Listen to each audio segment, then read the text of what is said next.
ଏକାଦଶୀ ହତ୍ୟାକାଣ୍ଡର ଅଭିଯୁକ୍ତ ଗିରଫ। ଢେଙ୍କାନାଳ ଜିଲ୍ଲା ଗଅଁଦିଆ ଥାନା ଅନ୍ତର୍ଗତ ଗୁଣ୍ଡୁରାପଶି ପଞ୍ଚାୟତ ଅଧୀନ ବରସାହି ଗ୍ରାମରେ 3 ତାରିଖ ସନ୍ଧ୍ୟା ସମୟରେ ଗ୍ରାମଦାଣ୍ଡରେ ସଂଘଟିତ ମର୍ମନ୍ତୁଦ ହତ୍ୟାକାଣ୍ଡର ପର୍ଦ୍ଦାଫାଶ ହେବା ସହିତ ଏଥିରେ ସମ୍ପୃକ୍ତ 2 ଅଭିଯୁକ୍ତଙ୍କୁ ଗଅଁଦିଆ ପୋଲିସ ଗିରଫ କରି କୋର୍ଟ ଚାଲାଣ କରିଛି।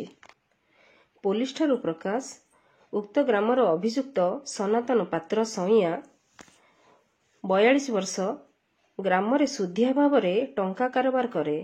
ମୃତକ ଏକାଦଶୀ ତାଠାରୁ ମଧ୍ୟ ଟଙ୍କା ଧାର କରଜ ଆଣେ, କିନ୍ତୁ ଉକ୍ତ ଟଙ୍କା ସୁଝିବା ଓ ସୁଧ ଦେଣନେଣକୁ ନେଇ ଉଭୟଙ୍କ ମଧ୍ୟରେ ପାଟିତୁଣ୍ଡ ହୋଇଥିଲା ଓ ପୂର୍ବରୁ ମଧ୍ୟ ଉଭୟଙ୍କ ମଧ୍ୟରେ 3 ଥର ମାଡ଼ପିଟି ଘଟିଥିବାର ଜଣାଯାଏ।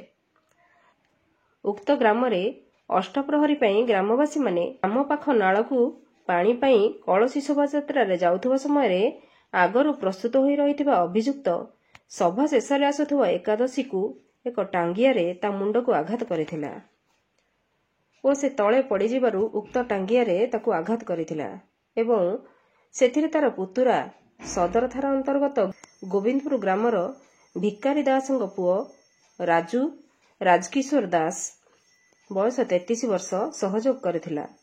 ମୃତକର ଭଉଣୀ ଥାନାରେ ଲିଖିତ ଅଭିଯୋଗ ପରେ ପୋଲିସ କେସ୍ ନମ୍ବର 94ରେ ଏକ ମାମଲା ରୁଜୁ କରି ଫେରାର ଆସାମୀକୁ ଧରିବା ପାଇଁ ତନାଘନା କରି ଥାନା ଅଧିକାରୀ ସଲିଳ କୁମାର ପ୍ରଧାନଙ୍କ ନେତୃତ୍ୱରେ ମୁଖ୍ୟ ଅଭିଯୁକ୍ତ ସନାତନକୁ ପାଖ ଜଙ୍ଗଲରେ ଲୁଚିଥିବାର ଖବର ପାଇ ସେଠାରୁ ଗିରଫ କରିଛି ଏବଂ ତା ସହିତ ଗ୍ରାମ ପାଖ ନାଳରେ ଲୁଚାଇ ରଖିଥିବା ଉକ୍ତ ଟାଙ୍ଗିଆକୁ ସେଠାରୁ ଉଦ୍ଧାର କରିବା ସହିତ ଗୋବିନ୍ଦପୁର ଗ୍ରାମରେ ଲୁଚିଥିବା ଅନ୍ୟ ଅଭିଯୁକ୍ତ ରାଜୁକୁ ସେଠାରୁ ଗିରଫ କରିଥିଲା।